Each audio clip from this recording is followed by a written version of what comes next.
there, today we are pulling apart the song Obsessed by Olivia Rodrigo. I'm quite a fan, honestly, of her songwriting and performing. I think she does a really good job, and I think there's some really cool some elements of her music that I quite like, and they remind me of sort of pop punk rock from when I was growing up, which is 15 years ago, 20 years ago. So I thought it'd be fun to pull this one apart today. So if it's your first time here, welcome. If you're coming back, thanks for coming back. Now, before we move on, I just want to say, if you can like, comment, or subscribe, I would really appreciate it. There's a lot of people who are not subscribed to the channel, and it makes a huge difference to me and to YouTube and to knowing what you guys want to hear next. So if you can do one of those things and hit a button or a follow or a share or something like that, that'd be great. So I'll take this, take it from the top. Now, obviously, it's a very electric song, lots of punk and lots of, bass, guitars, drums. So I'm going to be adapting it a little bit for acoustic today, but it still stands up. And that is the sign of, as I've said before, the sign of a good song is when you can play it on acoustic and it still sounds like a good song. So it starts off pretty mild. You would have heard a little bit there what the intro is like. But we're in the key of F minor, which is not a guitar-friendly key. When you're playing power chords and things like that on an electric guitar, that's okay. But when you're playing acoustic, you want to have a little bit more help from open strings and things like that. So for that reason, I've gone with a capo today. I've mentioned in the past which capos I use. This is a G7th capo, and we're going to be playing along.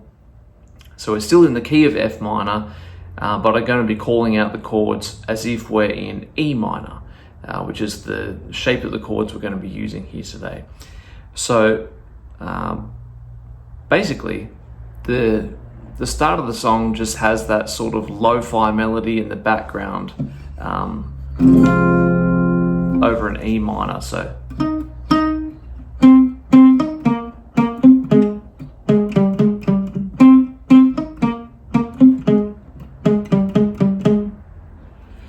and then we're going into the verse, and there's a bass line.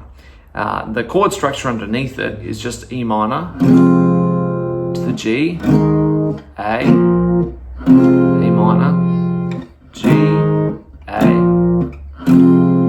Now when we're doing the A, it's probably best to stick with a power chord, so that it's not a major or a minor, it's just in that sort of middle range, so just the three notes here. That way it sounds a little bit weird, if you go, it's a bit too happy. And the minor's a little bit too obvious as well, sticks out. So you want it to be a little bit less obvious. So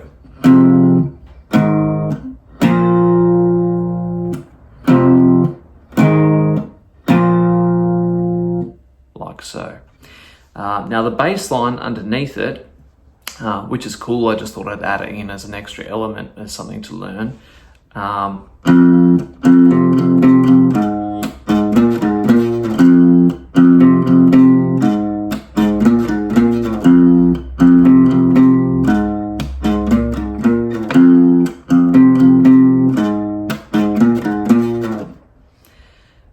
Now, obviously, the notes are running together a little bit there, but if you wanted to have it a bit more staccato-y, you could do it all on the one string. So, a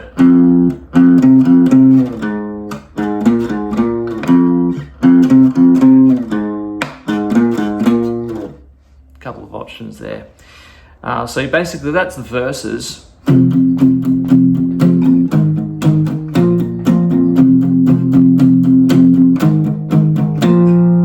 Then we go into the pre-chorus. We're going to play an E minor to a G to the A, and then it goes to a B flat to the A, and they're only 2 beats each, those chords. So the whole thing together goes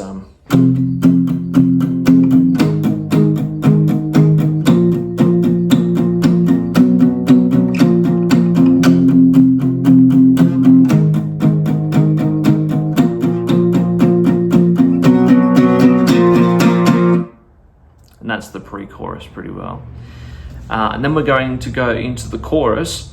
There's an interesting part here. There's an extra bar in the middle that adds a little bit more drama, I would say. So you're basically going from the E minor to a G to an A for a bar, E minor, G, A, E minor to a G to an A, and then does 2 bars of E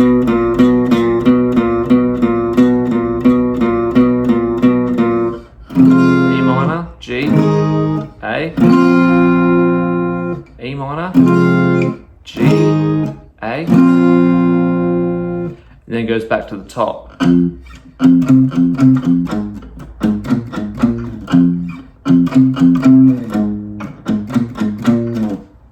And so on, sort of loops that whole section. And then when it goes to the bridge, it's just an 8-bar bridge, and it sits basically on the A.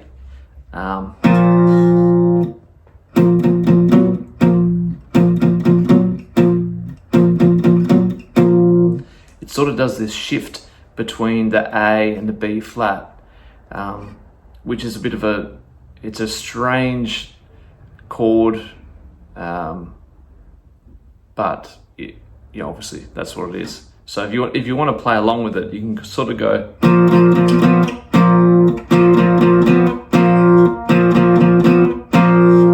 But I find it sounds a bit more interesting when you move the whole thing.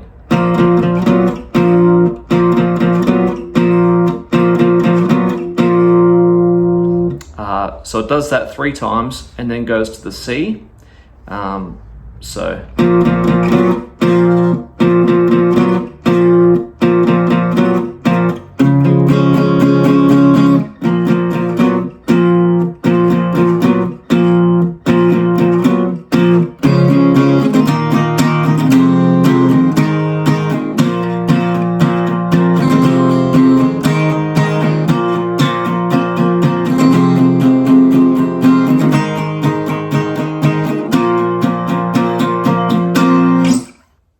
So on, like that. They're the main elements of the song. I'll play it from top to tail now, just so you've got a bit of an idea of how it should sound all together. So I'll just blast through it from, as I said, top to bottom and go from there.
There you go. Thanks for watching. If you're curious about learning more songs, or you want to let me know what you want to hear next, please do comment below and watch something else either here or here, over there. Thanks for watching. Cheers.